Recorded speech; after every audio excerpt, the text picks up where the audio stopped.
আগফালৰ পৰিৱেশটো চাওকচোন, ধুনীয়া বতাহ মাৰি আছে।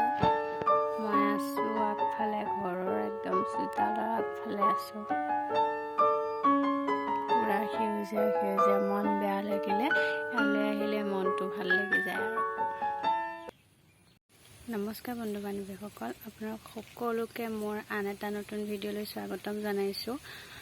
আজি ভিডিঅ'টো মই ঘৰৰ চোতালৰ পৰা আৰম্ভ কৰিছোঁ। পুৰা ধুনীয়া বতাহ মাৰি আছে, তাতে ষ্টাৰ্ট কৰিছোঁ।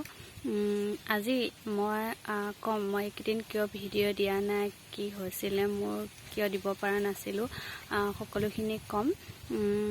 চাই থাকক ভিডিঅ'টো আগলৈকে। মই আগৰ ভিডিঅ'ত আপোনালোকক কৈছিলোঁৱে, আমাৰ ঘৰত আলহী আহিছিলে বিহুত। আলহী মানে মোৰ ননন হয়, মোৰ হাজবেণ্ডৰ ভণ্টি আহিছিলে। তাই তেজপুৰ ইউনিভাৰ্চিটিত থাকে, জব কৰে, তাই তাতে থাকে। বিহু খাই কৰি গ'ল। যোৱাৰ পাছত তাৰ পাছতে মোৰ অসুখ বেছি হৈ গ'ল। মানে কৈছিলোঁৱে মই, বেমাৰ হৈ আছিলে, মোৰ গা ভাল নহয় একেবাৰে শাৰীৰিকভাৱে। ভিতৰি জ্বৰ উঠি আছিলে মোৰ। জ্বৰ হৈ থাকে মই গমেই নাপাওঁ, কিন্তু গাটো বেয়া লাগি থাকে। কিন্তু কি হৈ আছিলে গম নাপাওঁ। নোপোৱাৰ ফলত বিহু বুলি মাছো খোৱা গৈছিলে, মাছ মাংস এনেকৈতো চলিছেই বিহু বুলি। তাৰপাছত খাই দিয়াৰ পাছতে মই ভিতৰত ছাল ছিগি, মানে জখং বুলি কয়, হৈ গ'ল। তাৰপিছত একে ছাল ভিতৰৰ জিভালৈকে ছিগি গ'ল, একো খাব কৰিব নোৱাৰা হৈ গ'লোঁ। তাৰপিছত মূৰ চুৰ ঘূৰাই থাকে, মানে ভিতৰি গোটেই মানুহজনী মাৰি মোহাৰি কি হৈ থাকে নিজে ক'ব নোৱাৰা হৈ গ'লোঁ। তাৰপিছত এতিয়া মই দেখুৱাই কৈ মেডিচিন খাই আছোঁ, অলপমান ভাল পাইছোঁ। আপোনালোকে দেখিছে মোৰ ওঠত এনেকৈ ছাল তাল ছিগি গৈছে, ওপৰতো হৈ গৈছে, ভালকৈ কথাও ক'ব পৰা নাই, টিপি কথা ক'ব লগা হৈছে। তাৰপিছত আজি ভাবিলোঁ বোলো নাই, ভিডিঅ' কৰা নাই যিহেতু আজি ভিডিঅ'টো কৰোঁ। ভিডিঅ'টো ইমান দীঘলীয়া নহ'ব আজি বাৰু। মানে ক'লোঁ মই কথাখিনি, কিয় মই আজি ভিডিঅ' দিব পৰা নাই। মই ভিডিঅ' সেইকাৰণেই দিব পৰা নাছিলোঁ। দিম বাৰু, আকৌ মোৰ ভালকৈ ভাল হৈ লওক, তাৰপিছত দি আছোঁ ভিডিঅ' মই দি আছোঁ। নাজানো, মই আগতেও কৈছোঁ, মই কেমেৰা সন্মুখত এনেকৈ আগতে কথাই কৈ পোৱা নাই। এই ইউটিউবটো খোলাৰ পাছৰ পৰাহে মই তেনেকৈ কথা কৈছোঁ, বা মানে ষ্টাৰ্ট কৰিছোঁ আৰু, বা অলপ জানিছোঁ। বহুত কথাই নাজানো, বেলেগৰ নিচিনা নাজানো। সেয়া নাজানাবোৰ বেলেগে দেখুৱাই দিব লাগে ন, কিন্তু মানে হাঁহি দিলে ভাল নালাগে যে এইটো তই কৰিছ এনেকুৱা হৈছে। ক'ব লাগে যে এইটো বেয়া হৈছে, এইটো ভাল কৰিলেতো আৰু ভাল হ'ব, বা এইটো শুদ্ধ কৰিবি, এনেকৈ ক'ব লাগে ন। কিন্তু তই এইটো কি বনাইছ, এয়া কি হ'ল, এইটো আইডিয়াটো কোনে দিলে, এনেকুৱা ধৰণৰ কিছুমান কথা ক'লে মনত বহুত মানে বেয়া লাগে ন। কিবা এটা আৰম্ভ কৰোঁতেই যদি কোনোবাই মানে বেছি বেয়াকৈ কৈ দিয়ে, মন চন বহুত ভাগি পৰে।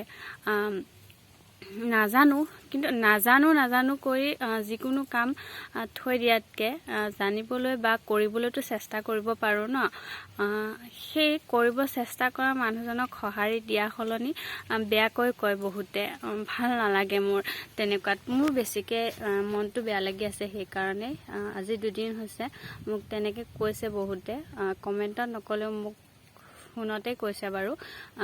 ভিডিঅ'টোৰ যোগেদি মই এইটো কথাই কৈছোঁ, চাওঁ, মই বাৰু নাজানোৱে, যিখিনি জানো মই মোৰ ফালৰ পৰা মই চেষ্টা কৰি যাম, হাৰ নামানো। মই মোৰ ফালৰ পৰা যিমানখিনি পাওঁ কৰি যাম। সেয়া মনটো ভাল লাগি থকা নাই। কিছুমান মানুহে কৈছে এনেকুৱা। মই ঘৰৰ ভিতৰতে থাকোঁ, মই এনেকুৱা এটা কাম কৰিছোঁ য'ত মই বেলেগক অসুবিধা দিয়া নাই, হয়নে? নাজানাবিলাক দেখুৱাই দিলে ভাল লাগে, বোলে এইটো নাজানো। কিন্তু বহুতে মোক কৈছে যে এইটো কাম কৰিছা তুমি, এনেকৈ কৰা তেনেকৈ কৰা। বহুতে কৈছে মোৰ স্পীকাৰ নাই যিহেতু, মোৰ ভইচটো কমকৈ আহে, এনেকৈ ভাল কৰিবা, বেছি অকণমান টানকৈ ক'বা, এনেকুৱা ধৰণৰ কথা কিছুমান কৈছে, ভাল লাগিছে। কিন্তু কিছুমানে ইমান বেয়াকৈ কয় নহয়, মনত বহুত বেয়া লাগে। কিবা এটা আগবাঢ়োতে কি হৈ যায়, তললৈ মানে নমাই দিয়া নিচিনা হয়। সেইকাৰণে আজি ভিডিঅ'টো মই এইখিনি কথাই ক'লোঁ। আপোনালোকে নিজে কমেণ্ট ক'বচোন, মই মানে কোৱাটো শুদ্ধ নে ভুল। মই ভাবোঁ কিবা এটা নাজানিলে মানে শিকাই দিব লাগে।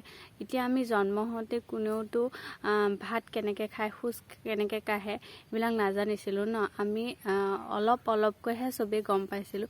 এতিয়া মই ফাৰ্ষ্ট ইউটিউবটো খুলিছোঁ, মই নাজানো, বহুত কথাই নাজানো। যিবিলাকে জানে সিহঁতে শিকাই দিব লাগে যে এইটো কৰিবা তেতিয়া ভাল হ'ব। তেতিয়া মই নিশ্চয় চাগে পাৰিম, তেনেকুৱা ধৰণৰ কথা। তেও মনটো বহুত বেয়া লাগি যায় ন এনেকুৱা কিছুমান কথা কৈ দিলে। তাকেই ক'লোঁ আজি ভিডিঅ'টোত।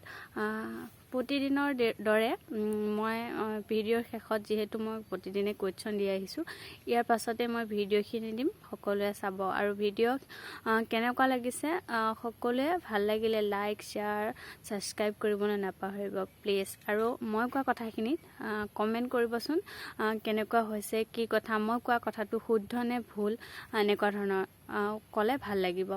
আগলৈ চাই যাওক ভিডিঅ'টো, প্ৰশ্নখিনি এফালৰ পৰা।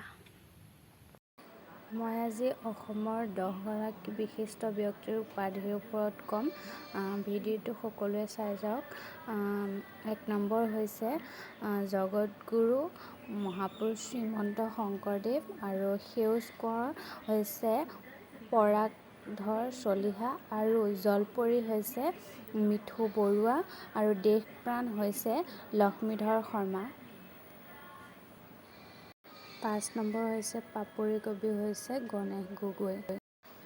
বীৰবালা কনকলতা, লোকপ্ৰাণ মতিৰাম বৰা, সুনীত কোঁৱৰ গজেন বৰুৱা, নটসূৰ্য ফণী শৰ্মা। 10 নম্বৰ হৈছে গীতি কবি পাৰ্বতী প্ৰসাদ বৰুৱা। ভিডিঅ'টো চাই ভাল লাগিলে লাইক, শ্বেয়াৰ, ছাবস্ক্ৰাইব কৰিবলৈ নাপাহৰিব। আজিলৈ আহোঁ, বাই।